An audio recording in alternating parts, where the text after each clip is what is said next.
Et salut à tous mes petits gourmands, aujourd'hui on se retrouve pour la première vidéo de la chaîne. Donc je vais d'abord vous expliquer mon concept. Donc chaque dimanche, enfin je vais essayer, je vais déguster une spécialité locale ou alors effectuer des petits challenges. Et je vous donnerai mon avis, ce que j'en pense et si je le recommande.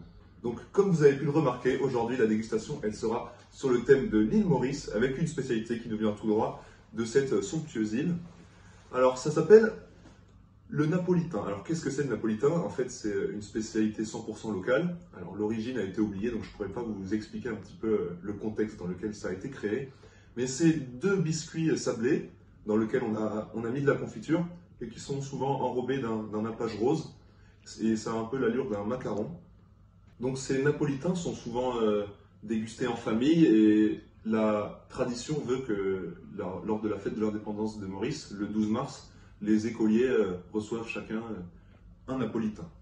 La tradition veut que chaque dimanche, les familles se retrouvent et dégustent un napolitain accompagné d'une tasse de thé que j'ai ici.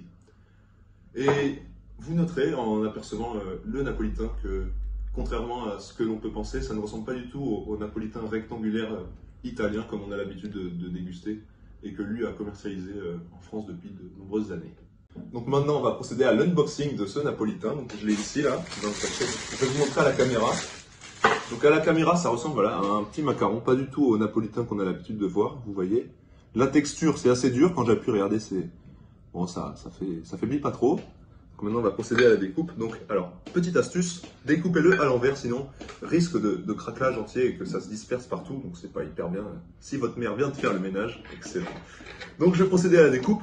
Donc je crois que c'est assez soyeux quand même. Donc je découpe. Quand ça se coupe, c'est soyeux. Doucement, hein, n'hésitez pas à y aller doucement. Regardez, ça se craquelle un peu, c'est normal. Voilà. Donc quand on ouvre, vous voyez bien, regardez, on voit le trait de confiture ici. Puis on voit les deux biscuits sablés qui l'enrobent. Voilà. Donc la texture est assez comment dire, originale. On n'a pas l'habitude de voir ça. Donc ça paraît un peu déroutant, mais on va tester. Okay. Voilà.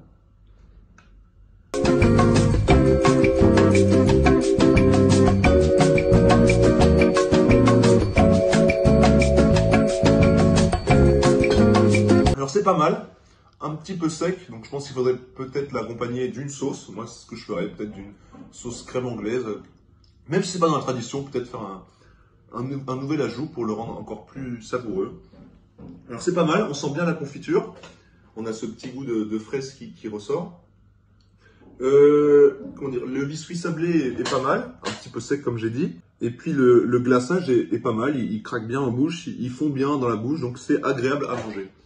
Donc bon, alors par contre, je ne mangerai pas ça chaque jour, parce que bon, je pense que c'est vite épeurant.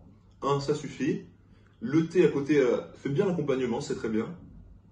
Donc je le recommande pour les soirées festives ou les goûters endiablés, comme on dit, les booms. Et voilà, donc n'hésitez pas à en commander. L'île Maurice regorge de napolitains.